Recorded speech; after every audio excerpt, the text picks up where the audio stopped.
One Gotti, talking sports.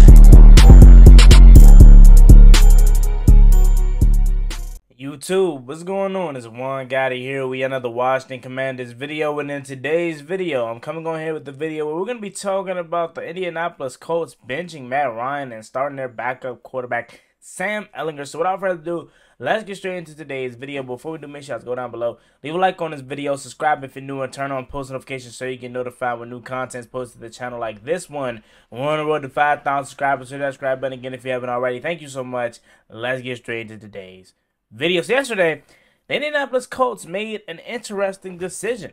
They are deciding to go with their backup quarterback, second-year quarterback in Sam Ehlinger from Texas. Now, this is coming after the Week 7 performance versus the Tennessee Titans where they lost, and Matt Ryan sustained a shoulder injury. Now, head coach Frank Reich has came out and said that this benching of Matt Ryan isn't due to his shoulder injury, it's due to his play. So that says a lot about the performance of Matt Ryan. Now, the reason why I'm making this video is, one, because we play these guys this Sunday, and two, this is a topic of discussion because remember during the offseason, a lot of you guys wanted Matt Ryan, a lot of you guys wanted Russell Wilson, and I was in the Russell Wilson boat, so I'm not going to sit here and act like I wasn't. I wanted Russell Wilson because I thought what Russell Wilson did for his whole career prior to last year and the start of this year, he was a Hall of Fame quarterback, clearly, and I wanted to have a chance at that. But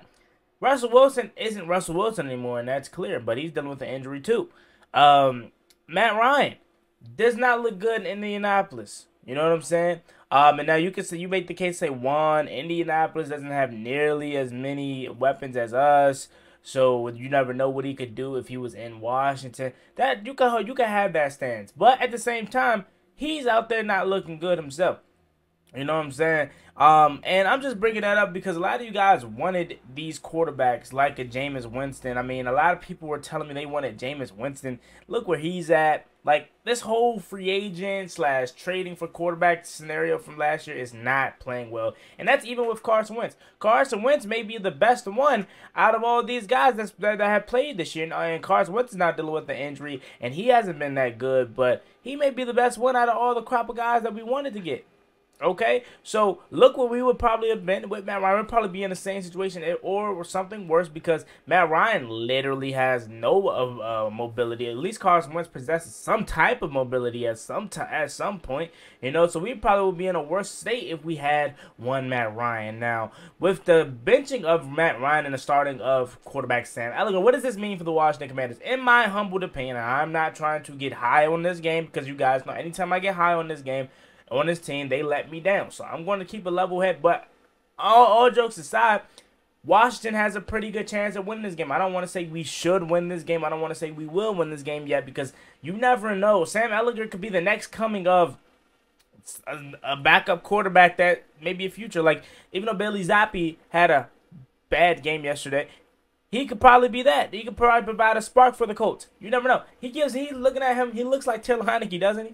And I'm not just saying number 4 because they were number 4. He literally kind of looks like him a little bit in this picture. So you never know what he can provide unless you've been watching him all these times in Texas and then maybe the preseasons of his time in Indianapolis. Maybe if you have been watching him, you can see what he has in store. But I haven't watched him much in the NFL, so I'm not sure what he can provide for the Colts. But I can tell you this: he is going to be more mobile than Matt Ryan, but he's not going to be more savvy and technical sound and having a veteran presence as a Matt Ryan. You know what I'm saying? He's going to be making his first start.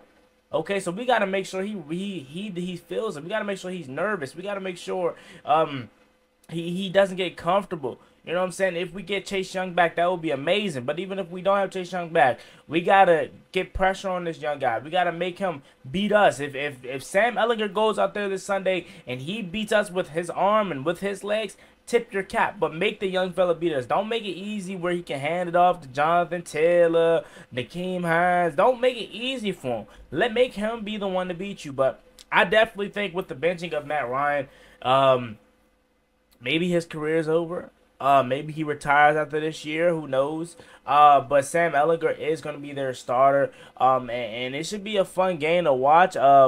remember, it was supposed to be Carson Wentz revenge tour, back to Indianapolis for last year, but it turns out to be Sam Ellinger versus Taylor Heineke. Isn't that crazy? We were set to see two of the guys that Washington was probably going to get this past season or this past off season, to now seeing Taylor Heineke and Sam Ellinger. So looking at his stats here, he has no stats for this past year, obviously, because he hasn't played yet. But I definitely want to see if he has any stats from last year. It looks like he doesn't either have stats from last year either. So the guy is literally making his first career start. I mean, he's 24, 6th-round pick from the from the 2021 draft class. So he's gonna be interesting. You know what I'm saying? It's going to be hard for Washington because we don't know what he possesses. He literally is going to be making his first career start, so we don't know what to expect from him. He can come out here and stroke it for 325 and 2 touchdowns, or he could be out there and be crazy and be a typical backup and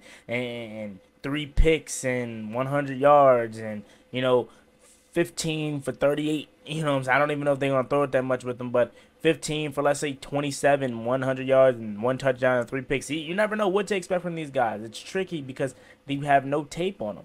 You know what I'm saying? But I know Washington's going to have their work cut out for them. We better have our work cut out for them because, again, this is more scary, in my opinion, than facing Matt Ryan because, 1, we beat Matt Ryan last year, and 2, we know what Matt Ryan can do. We know he can't run, but we know he still has the ability to throw the ball. He still can use his mental. He still is a veteran presence. He still is one of the best quarterbacks this generation has seen. So to me, this is more scarier than facing him because you literally have no time, no way of preparing for Sam Ellinger. You have no blueprint. You have no film to watch, at least in the pros. You can go back to his Texas tape, and I'm pretty sure that's what the fellas are going to do because of the lack or none there is for his film in the NFL. But Sam Ellinger, again, looking at the short film that I watched of him, in Texas, he has a solid arm. You know what I'm saying? It's not nothing that blows you away. He has the ability to run, you know what I'm saying, and extend plays with his legs. But we got to make sure, we got to make him feel it, you know what I'm saying? We can't let him be comfortable. We can't allow him to allow the run game to work so then it could calm him down and then he can get into a groove because, that's what they're going to try to do. They're not going to put Sam Ellinger in positions to pass unless they're down multiple touchdowns. So that's our job to do, is make sure that they go down big so Sam Ellinger has to beat us with their arm because that's not going to be the Colts' game plan, especially with getting Jonathan Taylor back and Nakeem Hines. Their game plan is going to be as simple as run the ball, try to control the clock, try to keep Washington's offense on the field, try to tire off their defense, and we're going to try to beat them on the ground. We can't allow that to happen. You know what I'm saying? Looking at this past year, we've been okay on the ground. I mean, Derrick Henry, he went off, but in the second half, we pretty much shut him down. Let's look at last week. Aaron Jones, I would have kept running it with Aaron Jones, or at least featuring him and through the air and on the ground, because we didn't have an answer for Aaron Jones, let's be real. But stats-wise, he didn't really kill us, but it definitely did feel like he was killing us on the ground because it was like a steady diet of 4, 5, 6. So Aaron Jones, and then you go to the week prior to that, Khalil Herbert, he had a nice run, but other than that, he really didn't have nothing. And then week 4, Zeke really didn't do too much. He had a couple nice runs, but didn't really do too much. And week 3, Miles Sanders wasn't really, a huge factor. And then week 2 versus the Lions, I think DeAndre Swift, he did go off on us. So Washington has been fair with the running defense, and as of late, it's been getting better. So we have to find a way to stop Jonathan Taylor. Now he's just getting back from injury. He played last week, but he's just getting back, still getting ramped up. So we gotta find a way to shut him down, and if we can do that, I think Washington's gonna be in good hands. But more of the story is, what does this mean for Washington? I think this means Washington has a good chance to win. You know what I'm saying? I don't want to come on record and just be that fan that says we are going to win. We have no reason to lose, because you don't know what you're going to get from Sam Ellinger. Now, if Sam Ellinger has had film and had games practice where he looked terrible, like Nathan Peterman bad, then I would come on here and be like, hey, man, there's no reason why Washington shouldn't win this game, because he's bad. He's horrible. But the fact that we don't know anything about him, not really much about him, I don't know what to say. I don't know what to say as far as the outcome. Now, I am going to say that Washington has a good chance to win this game, and it should be a fun watch, but I'm not gonna make a prediction now, and I'm not gonna make a prediction that says Washington must or are going to win this game, because you don't know what you're going to get from Sam Ellinger.